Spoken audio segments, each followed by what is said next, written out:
Thursday. 6:47 a.m. I was lacing up my running shoes on the front porch when Mrs. Delgado from next door shuffled across her lawn in a bathrobe and garden slippers, moving faster than I'd ever seen her move in the 4 years we'd been neighbors. She was 73, barely 5 feet tall, and she had a bad hip that made her walk like the ground owed her an apology. So when I saw her crossing toward me with that kind of urgency, I set my shoe down and stood up straight. She stopped just short of my porch steps, looked over her shoulder toward the street, then back at me. Her eyes were wet. "Marcus," she said, barely above a whisper. "I've been trying to figure out how to say this for 2 months. I couldn't sleep last night. I told myself this morning, if I don't tell him today, I never will." I stepped down off the porch. "Mrs. Delgado, what's wrong?" She pressed her lips together. "On the nights you work late? The Tuesday and Thursday nights? There's a car that comes. Parks just around the corner on Birchwood, not right out front. And the man who gets out of it," she paused, steadied herself. "He goes in your side door, the one by the garage. He stays for hours, Marcus. Every single time." I went still. "Are you sure?" "I don't sleep well," she said quietly. "I sit by my window most nights. I've seen it more times than I can count." She reached out and put her small hand on my arm. "I know what it looks like. I'm sorry. I'm so sorry." I told her thank you. I told her she did the right thing.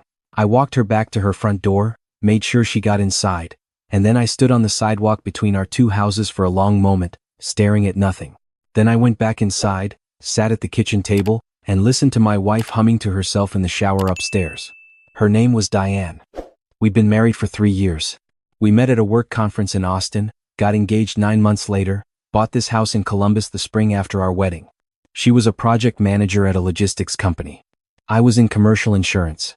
We had a dog named Biscuit, a joint savings account with a decent amount in it, and plans to start trying for a kid next year. I sat at that table and listened to her hum and thought about how easy it is to build a life around someone you think you know. I didn't confront her. Not that morning. Not that week. I kissed her goodbye, drove to work, and started making phone calls. By that Friday, I had a new smart home system installed. 3 cameras, one covering the side door by the garage, one in the living room, one in the kitchen. All motion activated, all feeding to an app on my phone with cloud backup. The installer was in and out in under 2 hours. Diane was at a Saturday brunch with her girlfriends when I tested the angles. Crystal clear, wide coverage, everything I needed.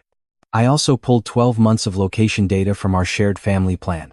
We'd set it up 2 years ago when her car broke down on the highway and she wanted me to be able to find her. She'd forgotten it was there. I scrolled through it, sitting in my parked car outside a coffee shop 3 miles from home. Every other Tuesday and every other Thursday. The same device. Staying at our home address for 3 to 4 hours after I'd clocked into the office system and my own location had moved to the downtown district. Not a fluke. Not a coincidence. A pattern so consistent it looked like a calendar entry. I closed the app, ordered a black coffee, and sat with it for a while. The part that cut deepest wasn't the betrayal itself, not yet. It was the logistics of it. The scheduling. The fact that someone had looked at my work calendar, memorized my late nights, and built a routine around my absence with such precision and comfort that they didn't even bother to park in front of the house anymore. This wasn't a mistake. This was a system. I drove home, greeted Diane with a smile, played with Biscuit in the backyard, and made pasta for dinner. We watched 2 episodes of a nature documentary. She fell asleep on the couch with her feet in my lap, and I sat there in the dark watching the TV and thinking about chess. About how the player who sees the whole board 3 moves ahead always wins, about how I was going to play this exactly right. The following Tuesday night, I logged into my camera system from my office at 7:22 p.m. He arrived at 7:48. He parked on Birchwood, just like Mrs. Delgado said. Walked up the side yard with the easy stride of someone who had done this many, many times. He didn't knock. He just stood at the side door for a second, and it opened from the inside. The camera angle caught his face clearly under the motion sensor light. I recognized him immediately. His name was Derek. He was 31 years old, 6 feet tall, and he worked in software sales. He had a laugh that carried across rooms and a fantasy football group chat that he managed with more enthusiasm than most people manage their actual careers. He was also my brother. Not my half-brother, not a step situation, not some distant family tree technicality. My actual brother. Younger than me by 3 years. My parents' second son. The kid I'd taught to drive in an empty church parking lot on a Saturday morning when he was 15 and scared and laughing too hard to hold the wheel straight. I put my phone face down on my desk. I sat in my office chair and looked at the wall for a long time. Not crying, not breaking things, not calling anyone. Just sitting with the weight of it, letting it settle into my bones. Then I picked up my phone and watched the rest of the footage. I want to be clear about what happened in those next few days, because people who haven't been through something like this sometimes think the anger comes first. It doesn't. At least it didn't for me. What came first was a kind of cold, terrible clarity. Like every soft thing in me went quiet and something else came forward. Something patient. Something that understood, instinctively, that the worst thing I could do right now was move too fast. I called my attorney that Wednesday morning, told him I needed to understand my options without filing anything yet. He'd handled my uncle's estate 2 years prior and I trusted him. We talked for 45 minutes. By the time I hung up, I had a list of steps, and I started at the top. First, I began quietly moving money. Not all of it, and not in any way that would trigger a fraud flag or look like concealment. Small transfers, within my legal rights under state law, into an individual account I'd held since before the marriage. Enough to create a cushion. Enough to ensure I wasn't starting over from zero when this was done. Second, I contacted the HR department at my own company and updated my emergency contact. Small thing. But it mattered. Third, I documented everything. Every piece of location data, printed and time-stamped. Every camera clip, backed up to 3 separate drives. 47 clips over 6 weeks of monitoring. I didn't watch them all in one sitting. I watched a few at a time, methodically, with a notepad, writing down dates, durations, anything notable. I approached it like a case file, because that's what it was. Fourth, and this one required the most patience, I did nothing to change my behavior at home. I still cooked dinner twice a week. Still took Biscuit on the morning walk. Still asked Diane how her day was and listened to her answer and laughed at the right moments. She had no idea anything had changed. She thought she was living inside the same marriage she'd been casually dismantling for God knows how long. About 3 weeks into this, she mentioned Derek was coming to town the following weekend. Said he wanted to grab dinner with us, catch a game on Saturday. She said it so easily. Sat across from me at the breakfast table with both hands wrapped around her mug and said his name with the same casual warmth she'd always had, and I remember looking at her face and thinking, there it is. There's what someone looks like when they've gotten away with something so long they've stopped thinking of it as a secret. I told her that sounded great. I told her to make a reservation somewhere Derek would like, something with a good beer list. She smiled and said she would. That night I sat in my car in the driveway for 20 minutes after I got home from work. Just breathing. Reminding myself, patient. Stay on the board. Don't move until you're ready. I was almost ready. The dinner happened. Derek sat across from me at a long oak table and ordered a steak and told a story about a client who tried to get him to join a pyramid scheme, and I laughed in all the right places, and he clapped me on the shoulder when he left and said, "Man, we gotta do this more." I watched him walk out to his car and I thought about that church parking lot. About how he'd white-knuckled that steering wheel the first time he hit 15 miles per hour, terrified and grinning at the same time, and how I'd told him he was doing great. How I'd meant it. The following Monday, I sent 2 emails. The first one went to the property manager of the apartment complex where Derek rented. A formal inquiry. I'd done some research, and I knew that Derek was 2 months behind on rent. He'd complained about cash flow problems at dinner. Which was rich, all things considered. The email was politely worded, professional, and contained a screenshot of a public records search showing a judgment against Derek for an unpaid personal loan from 3 years ago. I wasn't his creditor, but I knew his property manager would review his file after reading it. The second email was to Derek's regional sales director, a man named Phil Garrett, whom I'd met once at Derek's company holiday party. I introduced myself, mentioned I was Derek's brother, and said I'd come across something concerning that I thought leadership should be aware of. I attached a carefully edited clip from my own home security footage. Derek, in my living room, no context needed, clearly somewhere he had no business being, along with a note that simply said, "I believe this reflects conduct that may be relevant to his current employment status and client relationships. I leave it to your discretion." No threats. No drama. No signature that could be traced back to anything actionable. I hit send on both emails from a coffee shop 3 miles from my office, on a laptop I'd bought secondhand for cash 2 weeks earlier. By Wednesday morning, Derek called me. I let it go to voicemail. He called again Thursday. I listened to the message. His voice was tight, controlled, trying hard to sound casual. "Hey man, some stuff's come up. Can we talk?" I set my phone back down and went to make breakfast. That Thursday night, I was home early.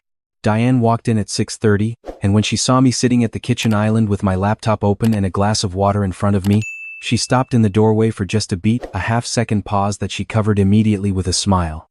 "Oh hey, you're home early. Wrapped up around 5, I said. "You want me to start dinner?" She set her bag down. "Sure. Yeah, that'd be nice." We moved around the kitchen the way couples do, that easy choreography that develops over years of shared space. She chopped vegetables while I heated oil in the pan. She asked about my day and I told her a work story I'd been saving for exactly this moment, something mundane and funny. And she laughed in the right place. And for a moment it almost felt like something real. Almost. After dinner, we sat in the living room. She was scrolling through her phone. I was reading or pretending to. Then I set the book down. "Derek sounded weird when I talked to him yesterday," I said. She didn't look up immediately. 1 second, 2. Then, "Oh yeah? What do you mean?" "I don't know. Like something was off. He seemed stressed." She kept her eyes on her phone. "Maybe work stuff." "Yeah," I said. "Maybe." I watched her scroll. She didn't ask a single follow-up question about her boyfriend and my brother. Not one. Whatever was happening in her chest right now, she had enough practice containing it that the surface didn't ripple. That told me everything I needed to know about how long this had been going on. I said goodnight around 10, told her I was tired, and went to the bedroom.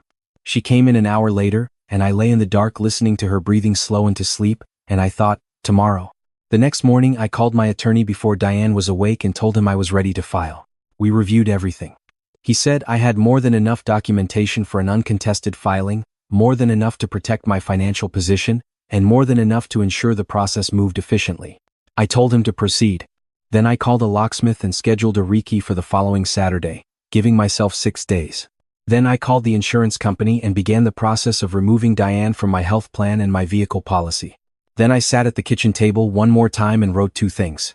The first was a letter, brief, calm, no accusations, no cruelty, just the facts of what I'd found and what I'd decided, and what would happen next. The second was a text to Derek. 6 words. "We need to talk. Come Sunday." I wasn't doing it for confrontation. I was doing it for closure.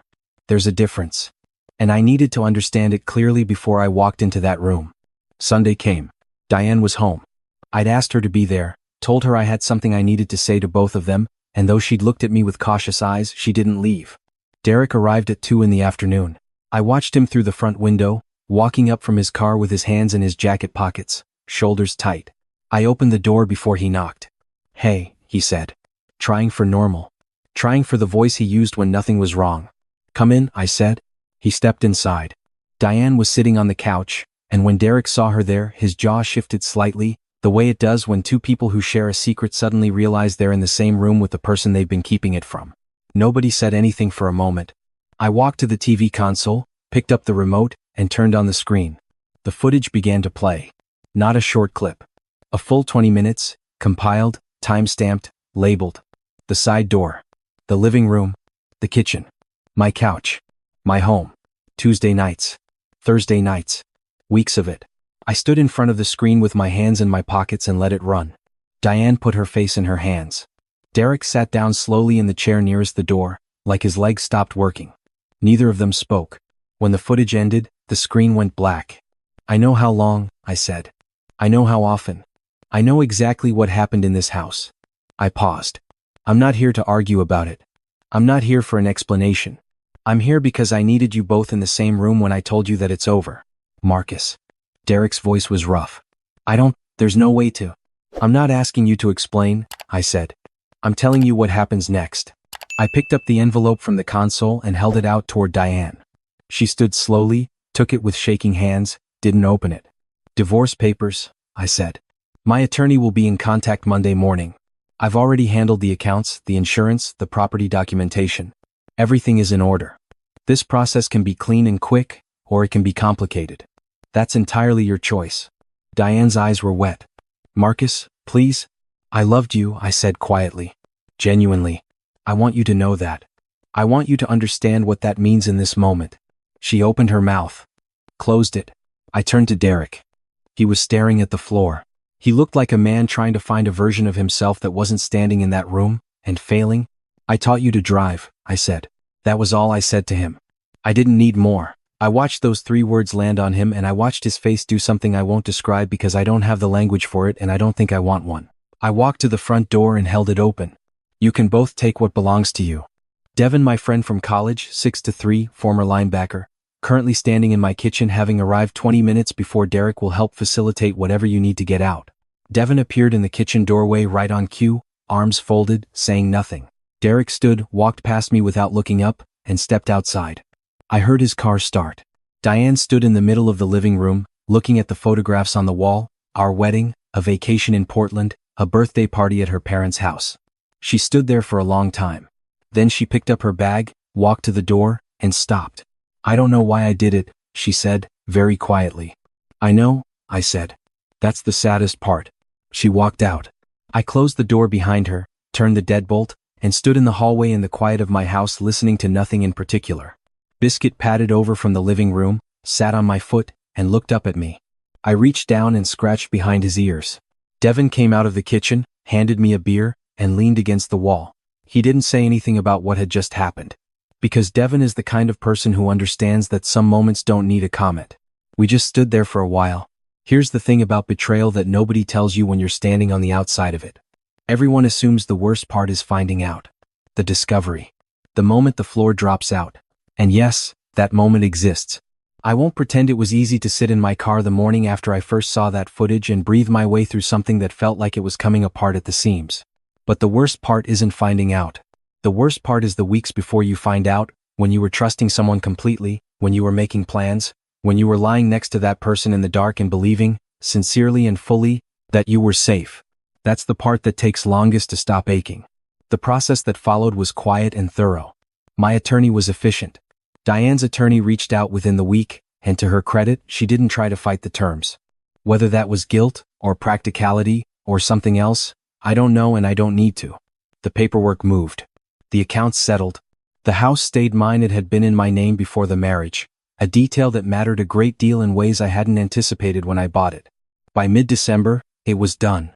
Derek lost his job. I found that out not because I followed up on the email I'd sent to Phil Garrett, but because my mother called me in November, confused and upset, saying Derek had been let go and was asking for money. I told her I was sorry to hear that I hoped he'd land on his feet, and that I had to go. I haven't spoken to him since the Sunday he walked out of my door. Mrs. Delgado made me a pot of soup in November, the kind with little pasta stars in it that she said her mother used to make for her when she was sick. She left it on my porch with a note that said simply, "I'm glad I told you. You deserve the truth." I kept the note. I still have it in my desk drawer. Sometimes people ask me, not many, only the ones who know the full story, whether I regret the way I handled it. Whether the calculated approach, the patience, the deliberate dismantling, says something I should examine about myself. I think about that question honestly. And here's what I come back to. I didn't do anything to Diane or to Derek that wasn't a direct consequence of their own choices. I didn't lie. I didn't manipulate an innocent person. I didn't invent evidence or manufacture damage. I simply refused to be the last person in the room to understand what was happening in my own home. And once I understood it, I handled my own affairs with the same care I wish they'd given to theirs. There is nothing cold about protecting yourself. There is nothing wrong about deciding, with full information and clear eyes, that you will not be diminished quietly. My name is Marcus Webb. I am 32 years old. I live in Columbus, Ohio. I have a dog named Biscuit who still takes the window seat every morning and looks very seriously at the birds. And for the first time in longer than I knew, I wake up on Tuesday mornings without dreading the night. That's not nothing. That's everything.